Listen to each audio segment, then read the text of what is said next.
आप सुन रहे हैं सिंगर चुन चमकीला के आवाज में। फूल लेके आयल छी मैया मालिनी के बेटिया हे करे छी विनतिया। फूल लेके आयल छी मैया मालिनी के बेटिया हे करे छी विनतिया। दर्शनमा हमरो दिया ना हे दुर्गा मैया। दर्शनमा हमरो दिया ना हे मोरी मैया। हे काली मैया हे भवानी मैया हमरो न चाहिए चांदी सोनमा।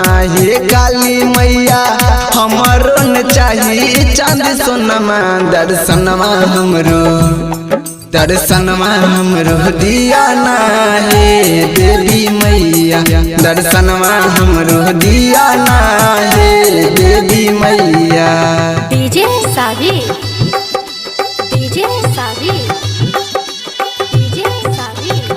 presented by Nandini Recording Studio, Purnia Bihar.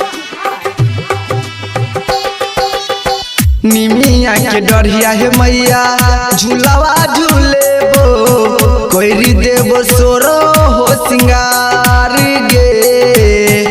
अचारा से होकी खानावा खिएबो अब माई हमारो तू घर गे। ता कहिया हे मैया पुरतई हमारो अरमानमा। दर्शनमा हमरो दिया ना हे मोरी मैया। दर्शनमा हमरो दिया ना हे मोरी मैया। डीजे सावी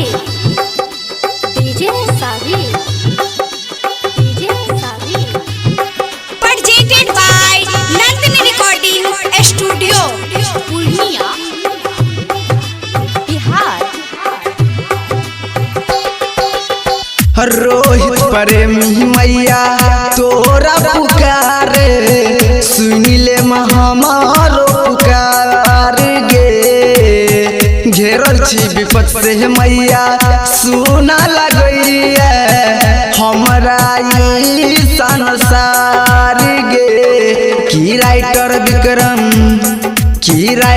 विक्रम चुन के सुनीले कहनमा। दर्शनमा हमरो दिया ना हे देवी मैया। दर्शनमा हमरो दिया ना हे